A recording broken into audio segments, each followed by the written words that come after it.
Hello there. Sorry, I was just putting the contacts into my new phone. Let me turn the ringer off here so we're not disturbed.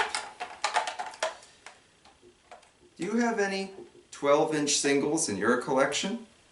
Sometimes they were an interesting way to hear rare or alternate takes of a popular song, or a way to promote a B-side, for example.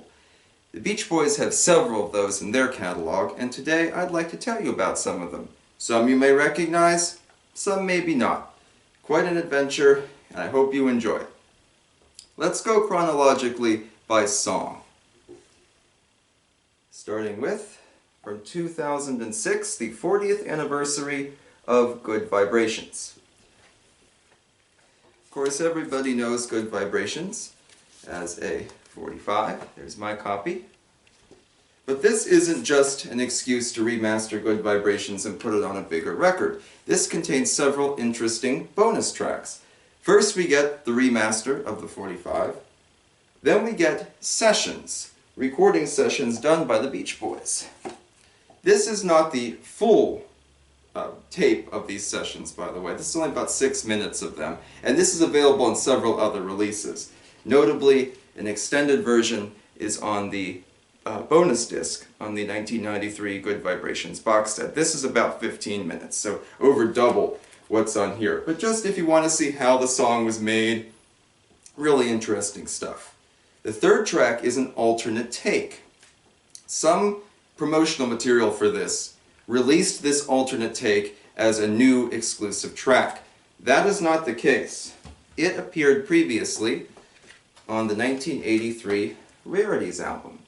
Has some vocal differences, some instrumental differences. You can still tell it's Good Vibrations, there's no question of that, but a different way to hear a very familiar song. It's a very interesting take too. Then we have an instrumental track. Then there's a concert rehearsal. This can be heard on several other releases, notably on the 2-disc collection from 2001, known as Hawthorne, California.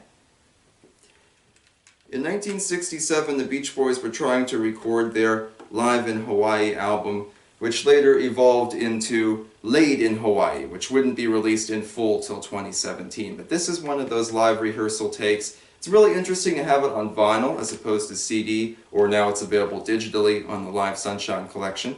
Nice to have it here though. And finally, in case you didn't know it, the original B-side to Good Vibrations was a little number from Pet Sounds called Let's Go Away for a While, an instrumental take, and that's included as the final track.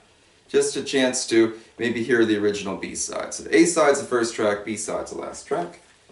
Here's the back for you. This is actually an orange record, but I kept this sealed. I'm not going to play this, just a display piece.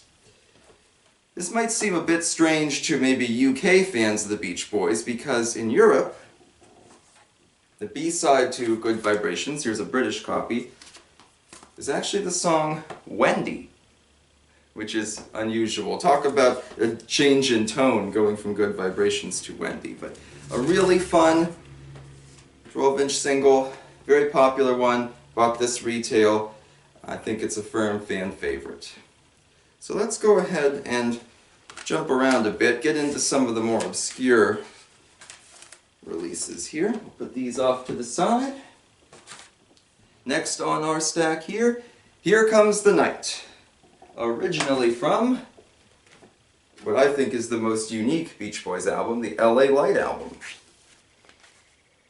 I really enjoy LA Light album. Not everybody does, I get that. It's different. Here Comes the Night is the longest song in the Beach Boys catalog at about 11 minutes and 50 seconds. That's longer than an entire side of many of their early albums. The longest version, the most complete version, is on LA Light album. This 12-inch single includes 2 takes, one at about 11 minutes and 30 seconds, a slightly abridged, slightly edited version of the LA Light album version. Just kind of like an alternate take. The B-side is an instrumental. It's a little bit shorter, it's about 9 minutes long. It's not a complete instrumental. It does have some of the vocals on it, the backing vocals and a few instances of the lead vocal, that kind of thing. So again, just an interesting take. It's actually promoted on the Caribou label. Don't know how well you'll be able to see that, but promoted as a disco single. Nothing on the back, just plain white sleeve. Very interesting stuff. Has the big purple sticker up here. It's kind of cool as an interesting experiment. Sometimes we forget the Beach Boys messed around with country music. They messed around with more upbeat, sort of helter-skelter kind of stuff. They messed around with rap, which we'll get into today. So this was their disco chance, but at 11, 12 minutes long, do you really want to listen to a 12-minute disco song, especially on an LP? This, to me, seems more sensible than this, but what do I know? There are shorter versions available. Here's the Sounds of Summer Platinum, the 3-disc set in the big case. This contains the 4-minute version, or 4.5-minute version, a shortened down one, made for like 7-inch singles, that sort of thing. There are other shorter takes too, but very interesting. So many takes of this same song, and these two are exclusive to this release. Moving along. Next up on our list, we've got a special 12-inch single of Getcha Back. Nothing on it here. There is a little stamp, you probably can't see it very well, that this is a promotional copy. This whole record, each side, is just the song Getcha Back. Literally a 45-inch single. Nothing else on it. Getcha Back, of course, was really one of their most successful 1980s songs. I would argue second only to Kokomo in terms of being their biggest 80s hit. It was, of course, on the ever-popular Beach Boys' '85 album.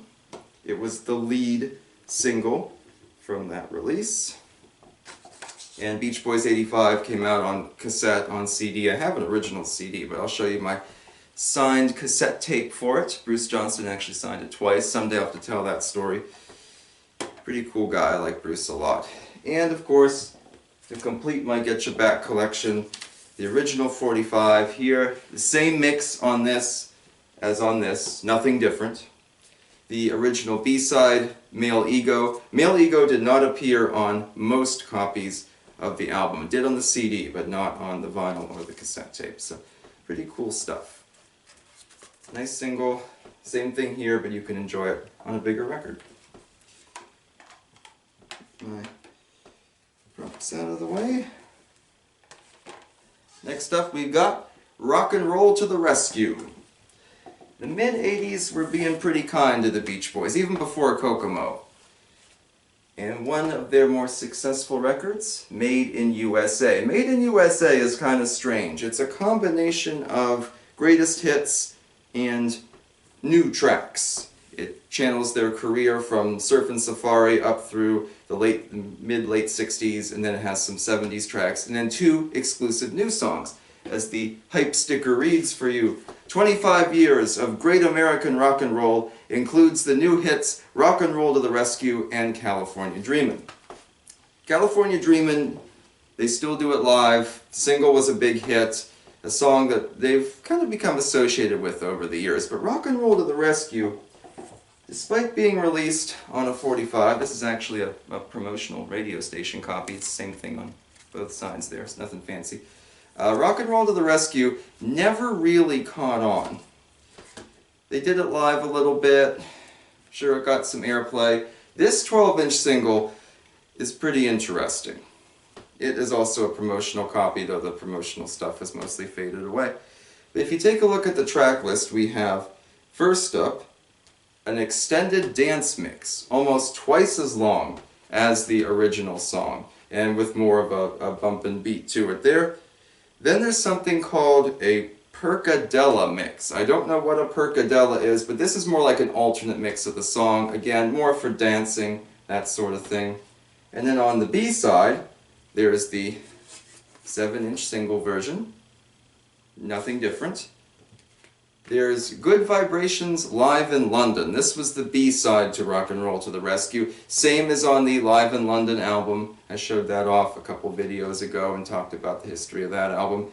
Same take as that, except it has some of the outro stuff edited down. Mike Love talking, the announcer talking. Those are sort of cut out. But that was the B-side, so it's on here. And then the very last thing is a special instrumental take. Just the backing track to Rock and Roll to the Rescue. Pretty cool. It was an interesting release. Surprised the song hasn't kind of been reevaluated over the years. It feels like something that young people today would enjoy. Get my Made in USA out of here. We have one more 12-inch single to talk about. And it's going to be quite a product. In the late 80s, the Beach Boys did their big collab with the Fat Boys, doing a version of Wipeout. Beach Boys get prominent billing on the front of the sleeve, as you can see there. And that track was a very successful single, somehow. And it was even featured on Still Cruisin'. Even says on the back there how Wipeout with the Fat Boys is featured. Still Cruisin', of course, despite today being regarded as one of the worst albums in the catalog, was very successful, and you could buy it on cassette, or you could buy it on CD, if I can get mine open. There you go, buy it on CD. Anything like that. So here's the 12-inch single for Wipeout. This includes two different takes of Wipeout, one from Still Cruisin', the other kind of an alternate take. And then also the Fat Boys song Crushin', which the Beach Boys are not in. It's really very similar to Wipeout, these crazy 80s raps. I think, like Here Comes the Night, it's an interesting idea. Here Comes the Night I can kind of enjoy the disco weirdness of it. Wipeout is one of my least favorite Beach Boys tracks. Someday I'll make a video, my top 10 worst Beach Boys songs, and believe me, Wipeout will be on there. But it's interesting. This is kind of a neat relic of the 80s. Yeah, maybe not the best career choice, though. Do you have any 12-inch singles in your collection? Or are you familiar with some of the songs on the ones I showed you? Hope you enjoyed watching, and I'll see you next time. Go out there and catch a wave.